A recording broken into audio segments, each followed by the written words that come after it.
ભરૂચના દહેજમાં કેમિકલ કંપનીમાં ભીષણ આગ લાગી। ફેઝ 2 માં આવેલી નિયોજન કેમિકલ્સ કંપનીમાં આગ। કંપનીના વેરહાઉસમાં મોડી રાત્રે આગ લાગી હતી। ભારે જહેમત બાદ ફાયર વિભાગની ટીમે આગ પર કાબુ મેળવ્યો। આગમાં કંપનીને લાખો રૂપિયાનું નુકસાન થયું।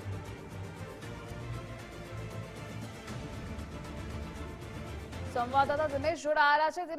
દિનેશ, આગને લઈ સ્થિતિ શું છે હાલ?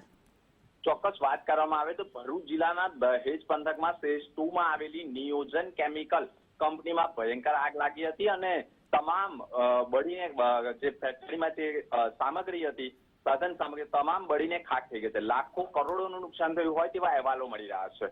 પરંતુ ખાસ વાત કરવામાં આવે તો માર્ચ મહિનામાં આગના બનાવો ભરૂચ જિલ્લામાં ઉદ્યોગોમાં વધુ પડતા બનતા હોય છે, જેનો આ પ્રથમ થઈ ચૂક્યો હોય તેવું માનવામાં આવે છે। માર્ચ મહિનાના પ્રારંભે જ ફેક્ટરીમાં કંપનીમાં ભયંકર આગ લાગવાની ઘટના પ્રથમ દહેજમાંથી શરૂઆત થઈ ચૂકી છે, ત્યારે ભરૂચ જિલ્લામાં હજુ પણ કેટલા ઉદ્યોગોમાં માર્ચ મહિના દરમિયાન આગ લાગે છે તે એક ચર્ચાનો વિષય બન્યો છે। જી દિનેશ, જોડાવા બદલ આભાર આપનો।